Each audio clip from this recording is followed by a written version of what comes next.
Aujourd'hui donc nous allons poursuivre ces travaux et nous avons deux conférences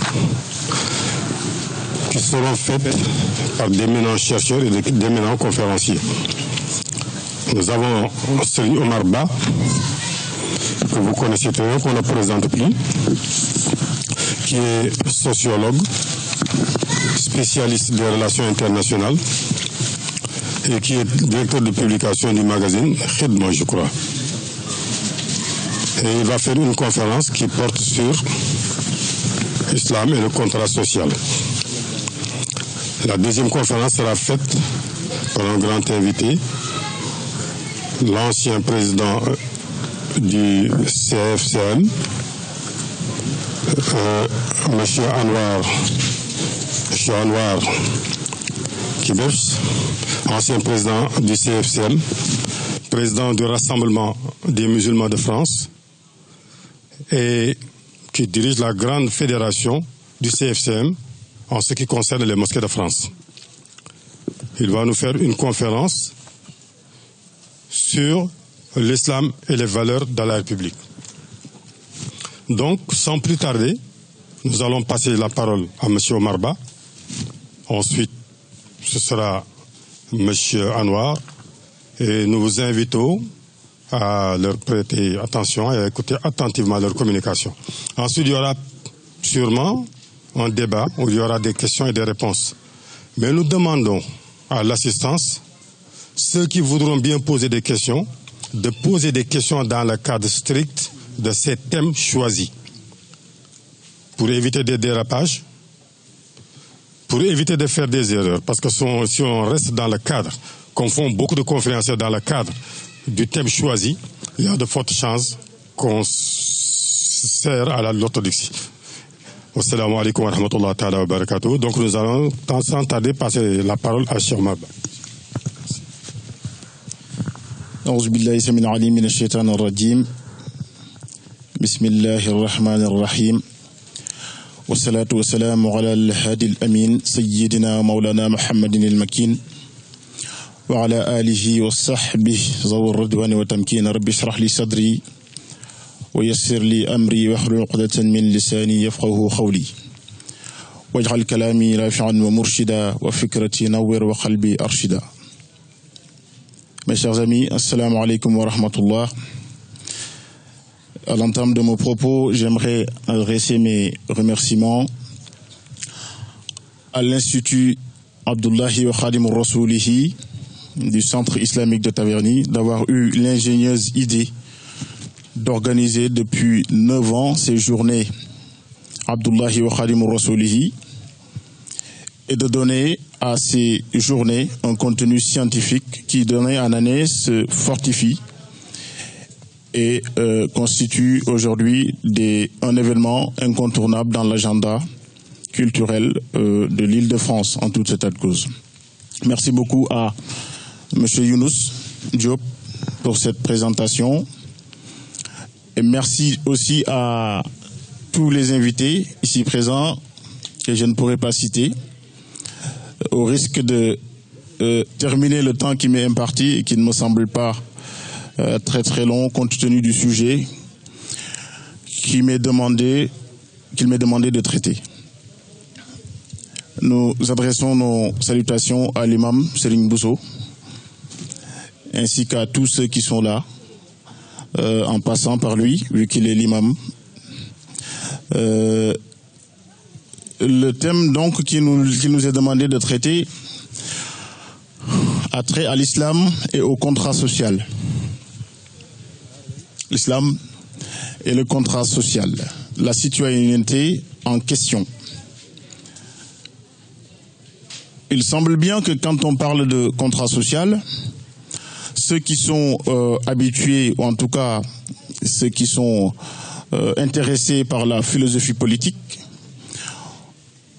seront d'abord interpellés par une notion qui a été utilisée par des chercheurs, d'éminents écrivains, dont le plus connu est Jean-Jacques Rousseau, sans doute, qui a écrit un ouvrage qui s'appelle Du contrat social.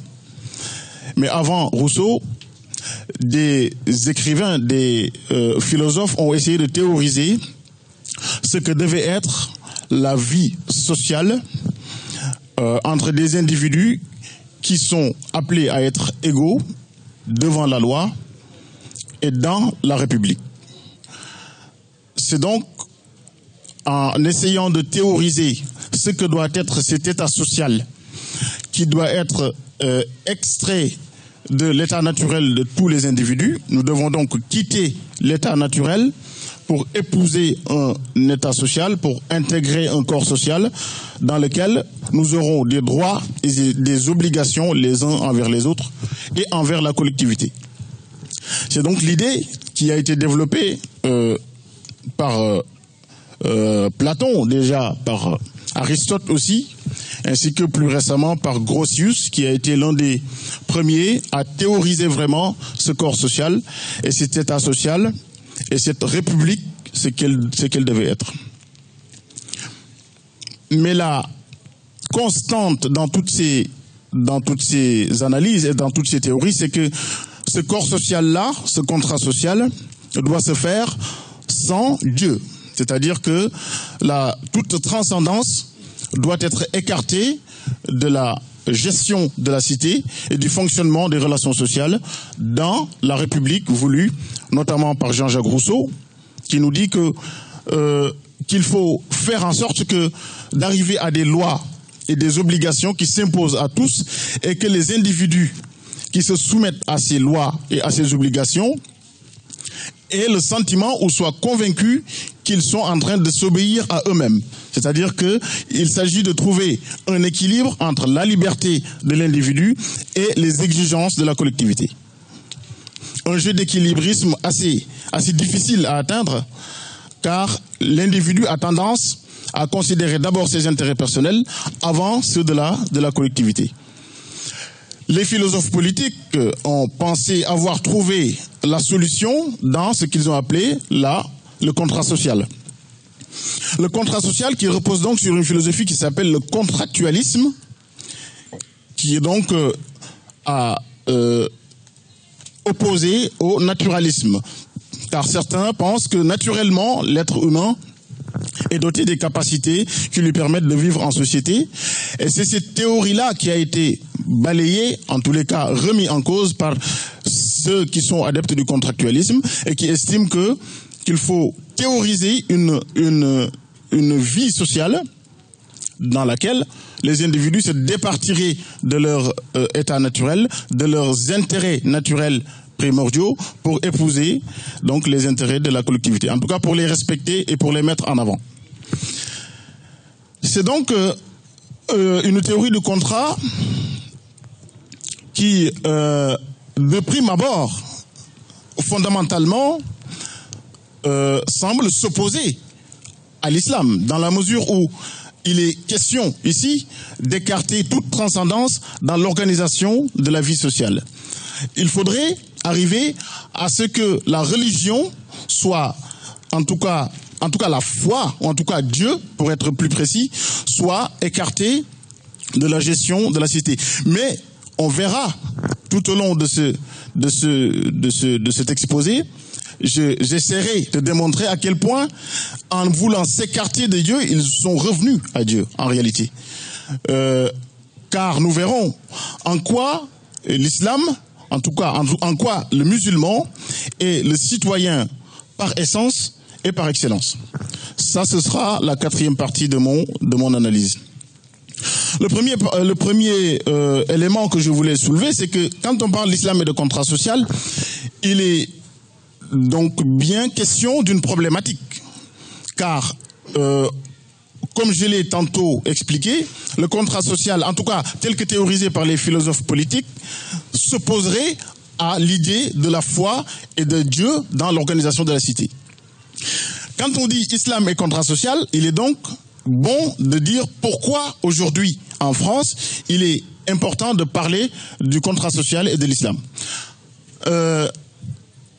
Me semble-t-il, la première raison,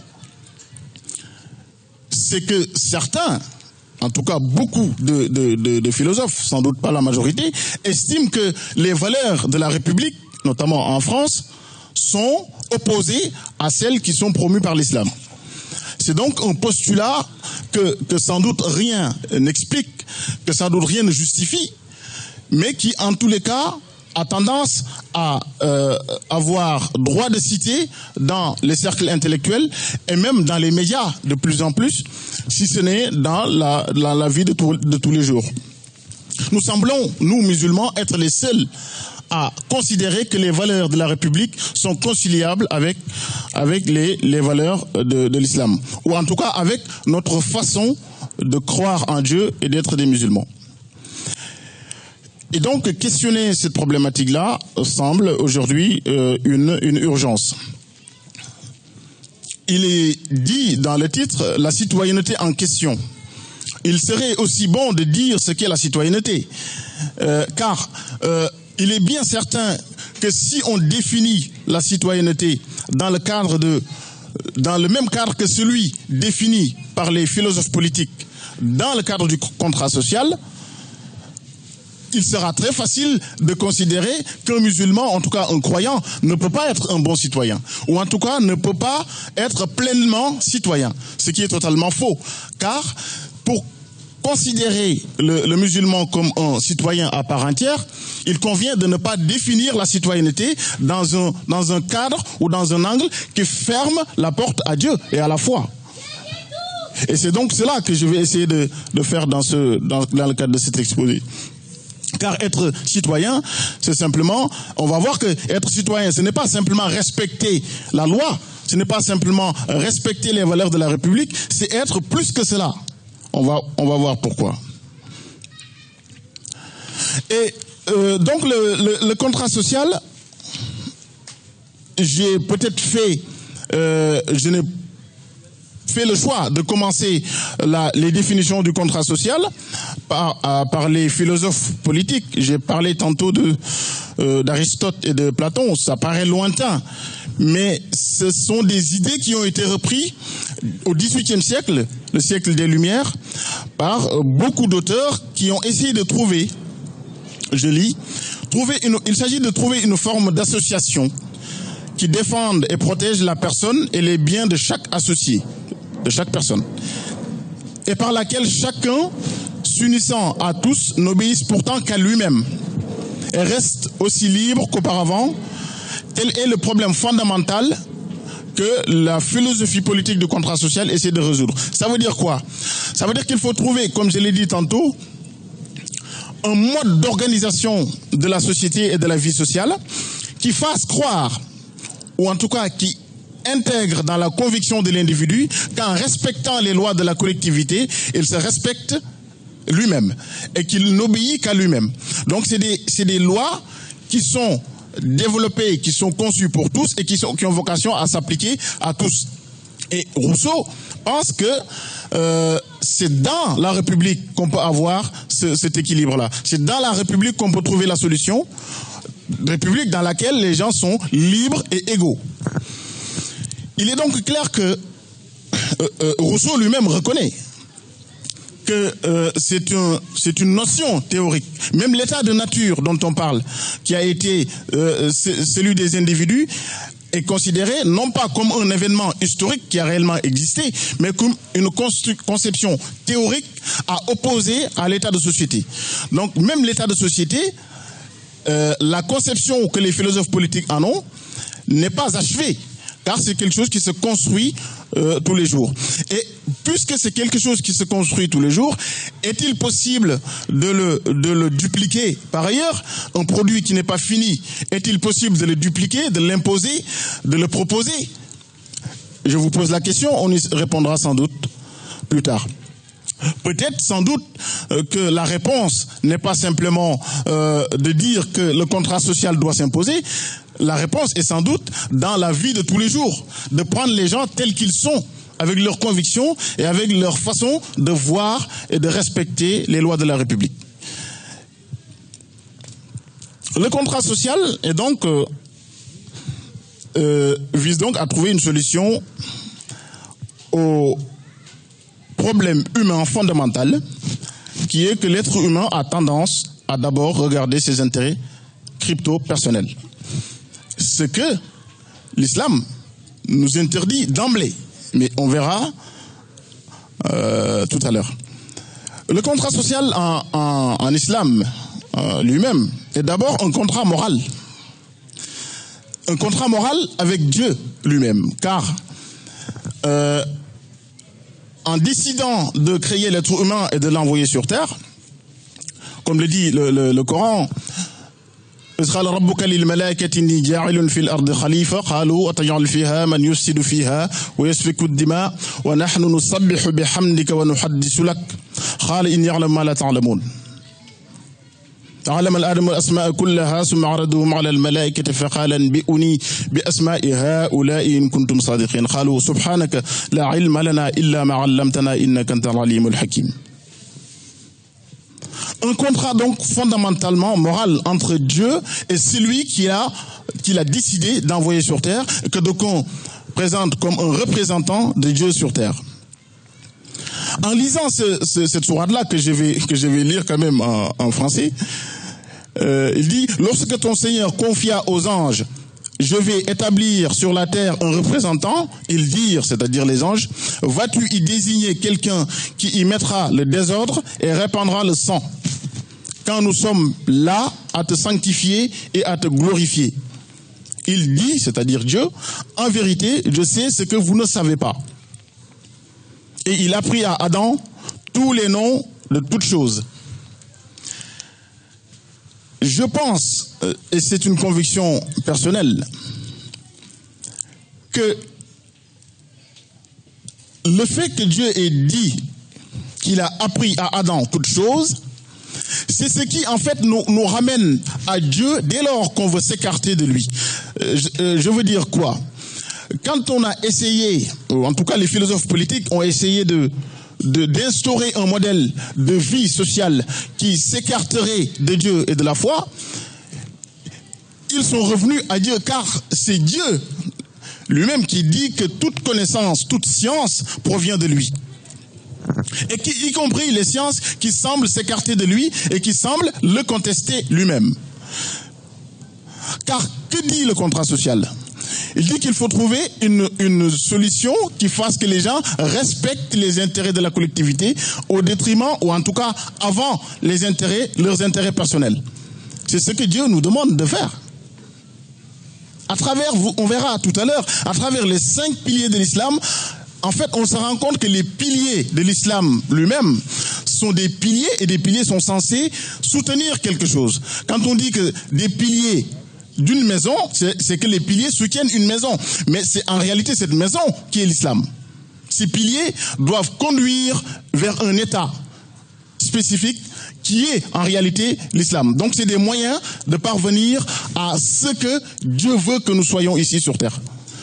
Et nous verrons que sur les 5 piliers de l'islam, en réalité, il ne nous est demandé que d'aller vers l'autre, que de respecter le dépôt de Dieu chez tous les humains et de faire preuve d'exemplarité dans notre comportement de tous les jours. Donc un contrat moral d'abord, l'islam, avec Dieu, qui nous a envoyés sur terre pour que nous l'adorions. Il n'est pas utile de revenir sur les péripéties à l'issue desquelles nous avons été envoyés sur terre. Mais il est clair que nous venons de Dieu et c'est vers lui que nous retournons.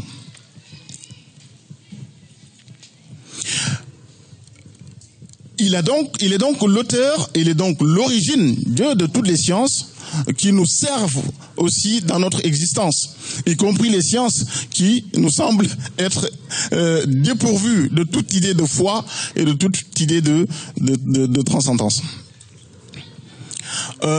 Peut-être que toutes les sciences ne sont pas utiles, en tout cas dans la foi, mais en tous les cas, les sciences nous viennent de Dieu. Et je veux ici préciser quand même, pour pas que nous partions avec l'idée que même une science contre l'idée de Dieu proviendrait de Dieu et serait utile. C'est pas ce que je dis.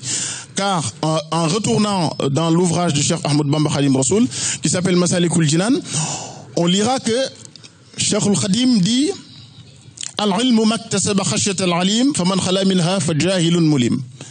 Une science utile est une science qui permet la crainte révérentielle de Dieu, qui aide à affiner la crainte révérentielle de Dieu.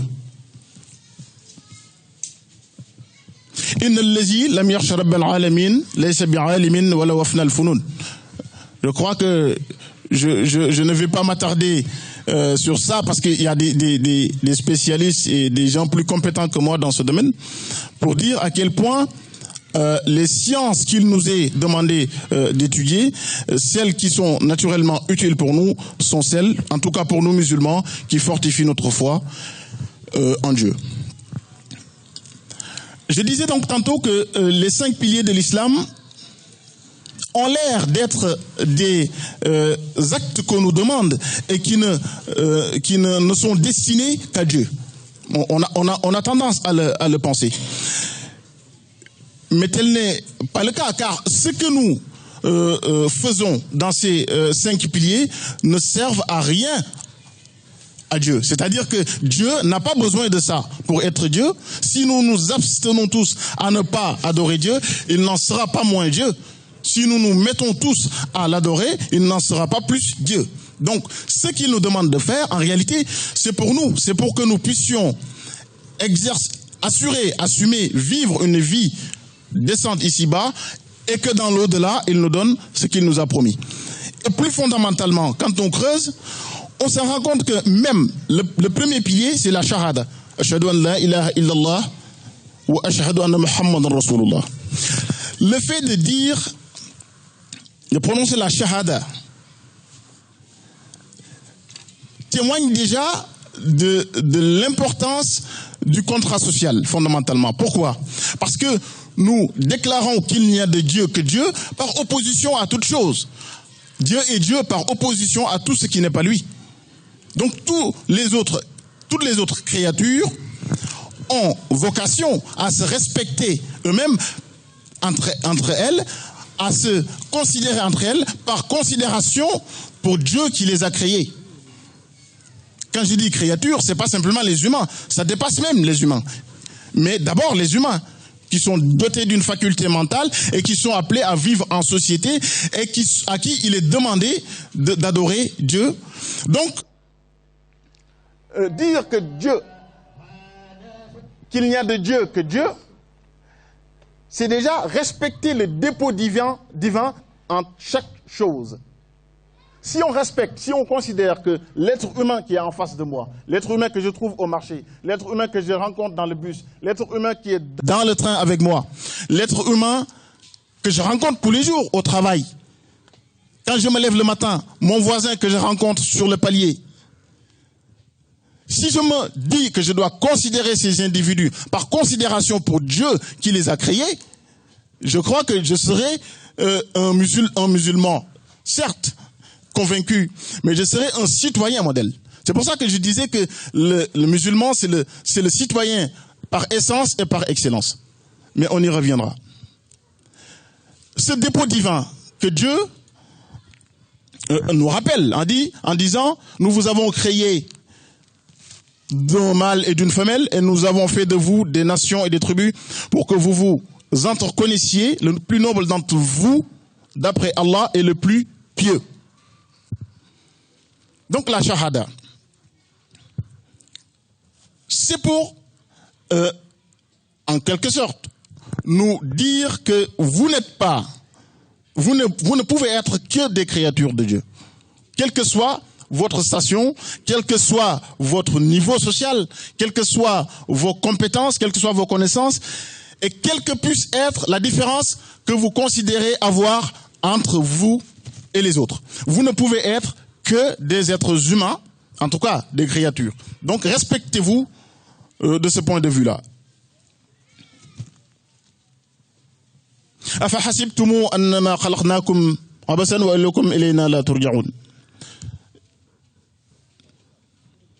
Dieu dit, pensez-vous que nous vous avons créé sans but et que vous ne seriez pas ramenés vers nous? Donc aucun être humain n'est de trop sur cette planète. Ce n'est pas le sujet, mais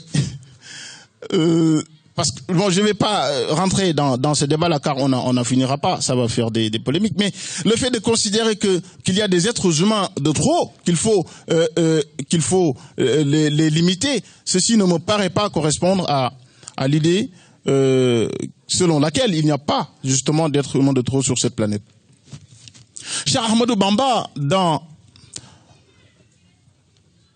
Nahju Qada il-Hajj, dit, considérant justement ce dépôt divin chez tout être humain, il dit « Sois clément, ô mon frère, envers l'ensemble des créatures et regarde-les d'un œil de bienveillance et d'affection. Respecte les grands parmi elles, fais preuve d'indulgence envers les petits parmi elles, tiens compte au-delà de chaque créature des droits de celui qui l'a créé. » C'est ce que je disais tout à l'heure, le dépôt divin.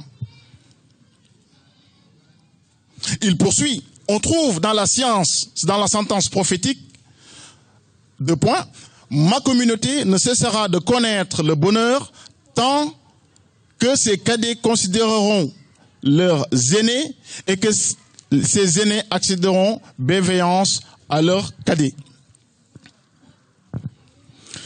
Ça c'est donc la shahada. Ashhadu an la ilaha illallah wa ashhadu anna Muhammadan Rasulullah. Les 5 prières quotidiennes. Ils ont un but, ces 5 prières. Elles ont un but. Ce n'est pas simplement l'office de la prière qui conditionne la recommandation obligatoire de Dieu. C'est parce que la prière nous débarrasse d'un certain nombre de méfaits et de comportements dommageables à nous-mêmes et à la société. Inna salata tanha anil fahsha'i wal munkar. C'est dire donc, le prophète lui-même ne disait-il pas, d'après Abu Huraira, radiallahu anhu, voyez-vous, si l'un de vous avait devant sa porte un fleuve et qu'il s'y baigne 5 fois par jour, resterait-il une quelconque saleté? Ils ont dit, certes, il ne va rester aucune saleté. Et le prophète sallallahu alayhi wa sallam de dire, ceci est l'exemple des 5 prières par lesquelles Allah efface les péchés. Ceci est rapporté par Bukhari dans son Sahih 528 et par Muslim dans son Sahih 667. Et le Coran lui-même nous dit, ليس البر أن تولوا وجوهكم قبل المشرق والمغرب ولكن البر من آمن بالله واليوم الآخر والملائكة والكتاب والنبيين وآتى المال على حبه ذوي القربى واليتامى والمساكين وابن السبيل والسائلين وفي الرقاب وأقام الصلاة وآتى الزكاة والموفون بعهدهم إذا عاهدوا والصابرين في البأساء والضراء وحين البأس أولئك الذين صدقوا وأولئك هم المتقون. صدق الله العظيم. Le Coran dit, la bonté pieuse ne consiste pas à tourner vos visages vers le levant ou le couchant. Le levant ou le couchant, les savants ici corrigeront, mais on fait sans doute référence à la prière. Mais la bonté, dit le Coran, est de croire en Dieu, au jour du jugement dernier, aux anges, aux livres et aux prophètes, et de donner son bien. Quelque amour qu'on en ait aux proches, aux orphelins, aux nécessiteux, aux voyageurs indigents et ceux qui demandent l'aide et pour délier les joues, d'accomplir la prière et d'acquitter la zakat et ceux qui remplissent leurs engagements lorsqu'ils se sont engagés, ceux qui sont endurants dans la misère, la maladie et quand les combats font rage, les voilà les véridiques et les voilà les vrais pieux. Voyez, Dieu a d'abord cité un certain nombre de choses avant de citer la salat et la zakat. Ce qui ne veut pas dire que ce ne sont pas des piliers fondamentaux de l'islam. C'est que les piliers, chaque pilier que l'on prend doit inculquer en nous, intégrer en nous un comportement qui est celui qui est voulu par Dieu chez tout musulman. Donc on dit que si vraiment la prière, à force de faire la prière, si nous ne parvenons pas à nous départir d'un certain nombre de méfaits, revoyons notre manière de faire la prière. Est-ce que vraiment c'est de cette manière-là qu'il faudrait la faire? Et donc, nous touchons là du doigt le thème général de ces journées qui est le qalbin salim. Je dois dire que quand j'ai vu d'abord, dans un premier temps, le sujet, je n'avais pas très bien compris l'articulation, car Seigneur Suleiman étant très pédant, je pense que j'ai mis du temps à comprendre ce qu'il voulait dire. Mais c'est en me penchant sur le sujet qui m'est imparti que j'ai compris ce dont il était question. Yawma la yanfa'u malun wala banun illa man ata Allah biqalbin salimin. En réalité, c'est ça l'objectif. Fondamentalement, tout ce que Dieu nous demande de faire, il nous dit, faites ceci, faites cela, priez, faites le bien, car l'objectif est ceci, car je ne regarderai que cela le jour du jugement dernier. Donc tous les chemins mènent vers le qalbin salim. Tous les chemins du musulman mènent vers le qalbin salim, qui est la seule chose que Dieu regarde le jour du jugement dernier. Il a cité deux choses qui nous sont chères parfois. L'argent, les biens, les enfants. C'est ancré parfois en nous. Mais le fait d'accomplir toutes les recommandations de Dieu et de nous astreindre à respecter ces recommandations justement obligatoires et de nous conformer à la charia du prophète Mohammed sallallahu alayhi wa sallam, la sunna du prophète Mohammed sallallahu alayhi wa sallam, c'est ce qui donc nous permet d'atteindre ce niveau-là. Le jeûne, donc j'ai parlé de la shahada, j'ai parlé de la prière, le jeûne du mois de Ramadan.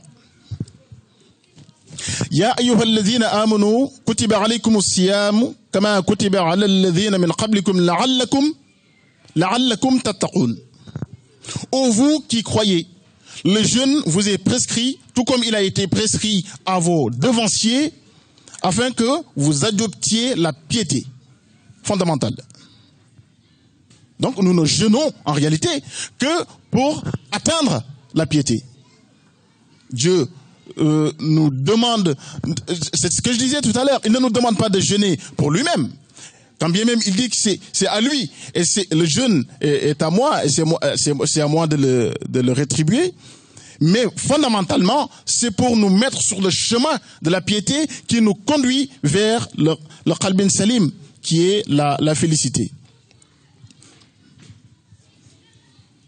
Donc un troisième pilier qui en fait conduit vers quelque chose. Donc on a l'impression que les piliers supportent quelque chose, tiennent en relief quelque chose qui en fait n'est pas souvent regardé. Nous nous attardons, nous limitons parfois à la tête baissée sur les actes quotidiens que nous faisons et qui sont obligatoires et fondamentaux. Mais nous devons avoir pour objectif d'atteindre ce que Dieu a promis à travers ces actes-là. Donc, des piliers qui soutiennent donc l'islam. Après, on se demandera donc c'est quoi l'islam en fait, en réalité. Vu que c'est des piliers qui soutiennent l'islam, c'est quoi l'islam? C'est quoi cette chose qui est soutenue, qui est par les 5 piliers de l'islam? Et le jeûne du mois de Ramadan nous fait sentir la faim, naturellement, on le sait, on fait preuve de générosité. Et on sent surtout sa vulnérabilité en tant qu'être humain. Et le fait de sentir sa vulnérabilité nous dicte une certaine modestie. Car ne pas manger pendant 18 heures, comme c'était le cas lors du dernier jeûne du mois de Ramadan, on sent forcément une vulnérabilité qu'on ne sent pas quand on est rassasié. Et ceci nous montre à quel point nous sommes fondamentalement insignifiants et à quel point nous devons considérer l'autre. Je ne parle même pas de Dieu qui est quand même qui est notre raison d'être ici. Mais l'autre qui est aussi vulnérable que nous et à qui nous devons respect et considération. Il est assez intéressant de voir à quel point, bon, en France peut-être que ça ne s'observe pas trop, mais dans les pays majoritairement musulmans, vers la rupture du jeûne, les gens sont complètement lessivés. On pourrait entendre une mouche voler, mais ça, c'est un silence collectif que tout le monde observe parce qu'ils sont logés majoritairement dans la même enseigne, c'est-à-dire la faim, sentir ensemble sa vulnérabilité, sentir ensemble son insignifiance, ça dicte une certaine retenue qui se traduit par le calme que nous observons avant la rupture du jeûne. Il est vrai que les cas et les sauts, une fois qu'il reste 5 ou 10 minutes, c'est l'euphorie, mais ça ne remet pas fondamentalement en cause l'aspect que je viens de soulever.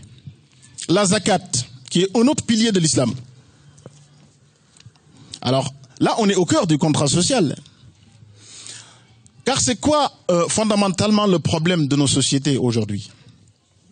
Je crois que le problème le plus fondamental, c'est qu'il y a une panne du système de redistribution des richesses dans la plupart des pays, y compris dans les pays les plus riches. Dits les plus riches. Et davantage dans les pays considérés comme sous-développés, entre guillemets, le système de redistribution des richesses est fondamentalement en panne. Pourquoi? Parce que dans les pays dits sous-développés, nous avons des États qui ne sont pas capables, qui n'ont peut-être pas les moyens de faire les prélèvements obligatoires nécessaires et de faire profiter à ceux qui n'en ont pas les moyens les richesses produites dans un pays donné. Et donc, qu'est-ce qu'on observe? On observe que les riches deviennent de plus en plus riches et les pauvres de plus en plus pauvres, alors qu'il devrait y avoir un système permettant d'équilibrer ceci pour qu'au moins il y ait ce qu'on appelle une classe moyenne. Eh bien, la zakat est la solution, car elle est rendue obligatoire par Dieu. Rendu obligatoire pour purifier sans doute d'abord les biens de l'individu qui possède et qui doit sortir la zakat, mais aussi il faut observer l'utilité sociale que ça a.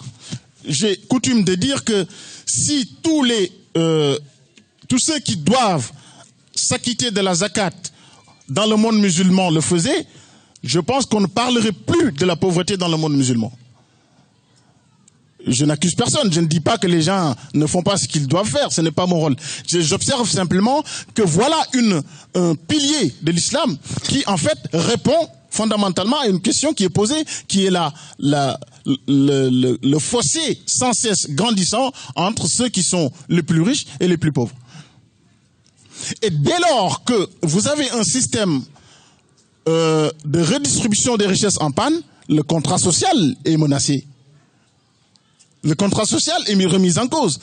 C'est pour cela qu'au début je disais, qu'en voulant s'écarter de Dieu avec une théorie du contrat social, on en revient à lui.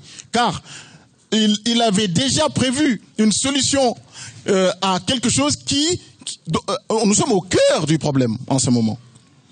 Car la crise que nous avons observée, qui a commencé en 2008, c'était sans doute une crise financière. Mais les répercussions sociales ont été particulièrement violentes pour la plupart des gens les plus vulnérables. Donc un contrat social menacé parce que sans doute un pilier de l'islam n'est pas correctement observé. Donc un pilier aussi qui participe au renforcement du contrat social. Le pèlerinage à la Mecque, le pèlerinage qui n'a pas l'air d'être quelque chose qui participe en fait au renforcement du contrat social et du respect que nous devons à l'autre. Parce qu'au-delà de l'expérience spirituelle, il dicte le sens de l'humilité et de la mesure et renseigne sur l'insignifiance de l'être humain. Car il y a certaines stations au niveau de la Mecque, et même au niveau de la Mecque tout court, on ne peut pas reconnaître le riche et le pauvre, car tout le monde est habillé de la même manière. Ce n'est pas simplement un bout de tissu que Dieu nous demande de mettre, ce n'est pas cela l'objectif. C'est de nous montrer à quel point nous sommes fondamentalement des êtres insignifiants et que nous devons, au-delà même de l'observance de cette pratique obligatoire qu'est le pèlerinage, nous devons nous évertuer à nous montrer respectueux vis-à-vis de tout le monde, à ne pas nous considérer comme supérieurs et comme autre chose que ce que nous sommes, c'est-à-dire des créatures de Dieu, de simples créatures de Dieu. Et ça, le pèlerinage, en tout cas, dès lors moi je n'y ai pas été, mais quand on observe ces images fondamentalement émouvantes, on ne peut pas déceler qui est le plus riche et qui est le plus pauvre. Et ça, c'est un message important pour l'islam. Donc, en sous-conclusion, je dirais que, en réalité, l'islam, c'est quoi? C'est un contrat moral avec Dieu, un contrat avec les créatures de Dieu. Donc l'individu avec Dieu, c'est clair, car il est obligé de se conformer à ce que Dieu lui a demandé de faire, mais de se conformer aussi à ce que Dieu lui a demandé de faire vis-à-vis de ses créatures. Et donc c'est quoi? Le respect de l'être humain, quel qu'il soit, la recherche d'un cœur pur, qalbin salim, la générosité avec la zakat, la solidarité, l'humilité et le partage. Mes amis, dès lors que ces valeurs et ces comportements sont mis en avant dans une société, croyez-vous qu'on va avoir les problèmes qui sont aujourd'hui, auxquels nous sommes au cœur aujourd'hui? Je ne le pense pas. Je ne dis pas qu'il y a un monde idéal dans lequel toutes ces valeurs pourraient être mises en œuvre, mais on m'a demandé de traiter l'islam et le contrat social. Entre l'islam et le comportement des musulmans, on n'est pas sur la même chose. Donc je ne suis pas là pour juger du comportement des musulmans. Je suis là pour parler de l'islam fondamentalement, ce qu'il promeut en termes de vie sociale, de vivre ensemble, et de préservation du contrat social et des liens qui nous lient. À l'aune de ceci, nous devons nous interroger chacun sur notre comportement vis-à-vis de ceci, de toutes ces recommandations-là. Est-ce que nous accomplissons exactement les choses comme Dieu nous le dit? Ça, c'est un autre débat. Mais en tout cas, on ne peut pas opposer la citoyenneté, quelle qu'elle soit, avec l'islam. Car les valeurs qui sont défendues par l'islam et qui sont promues par l'islam permettent le vivre ensemble et la préservation du contrat social. Et donc c'est pour ça que je disais que le musulman est un citoyen par excellence et par essence. Pourquoi? Au début, j'ai dit que la citoyenneté, ce n'est pas simplement de respecter la loi. Ça, c'est le degré minimal de la citoyenneté. Le respect de la loi, je pense que c'est fondamental quand on vit dans un pays. Mais ce n'est pas que cela, la citoyenneté. On a toujours tendance à qualifier, à définir la citoyenneté comme le respect strict de la loi. Il faut respecter la loi, mais pour être un bon citoyen, il faut autre chose. Quand je sors de cette assemblée et que je trouve un bout de verre sur la rue qui peut blesser quelqu'un, la loi ne m'oblige pas à ramasser ce bout de verre. Et si je ne ramasse pas le verre, peut-être que je n'encours rien. Mais fondamentalement, c'est la citoyenneté qui me dit que je dois ramasser ce verre. Et c'est quoi donc qui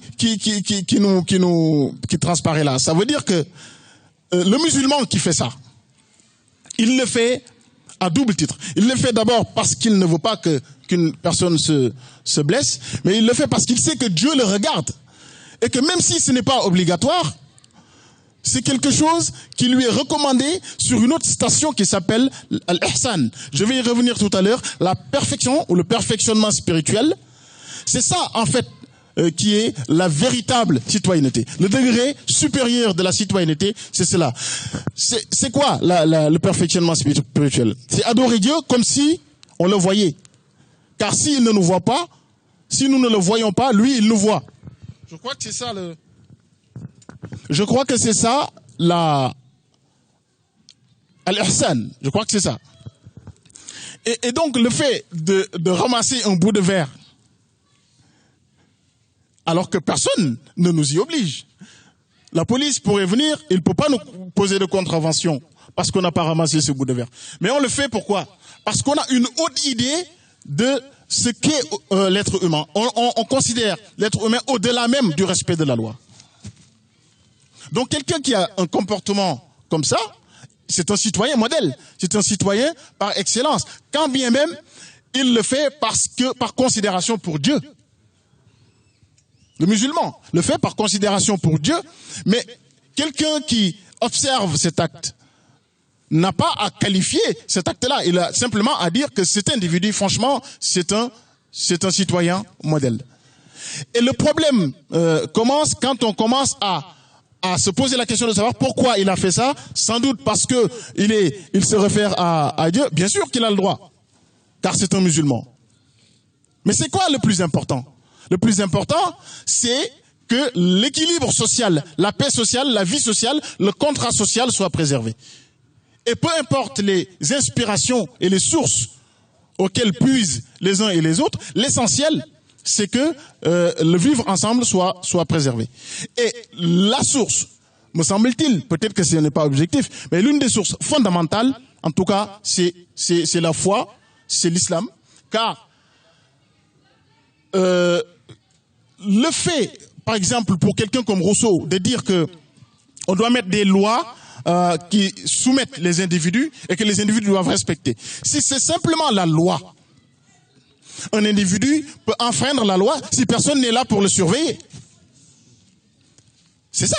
C'est-à-dire que, et c'est d'ailleurs pour ça que il y a beaucoup de procédures au tribunal, sans doute ailleurs, parce que les gens enfreignent la loi. Certains le font en pensant que personne ne les a vus, mais il y a des caméras peut-être qui les voient. Mais si on considère qu'il y a une caméra qui est au-dessus de toutes les autres qui nous regardent, notre comportement sera exemplaire. Et c'est de ce point de vue-là que je disais que le musulman sincère, c'est vraiment le citoyen par excellence et par essence.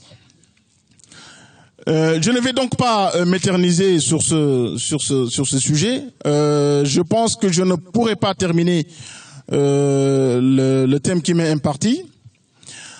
Simplement conclure en disant que le fait d'opposer l'islam et la citoyenneté, ou en tout cas les valeurs de la République,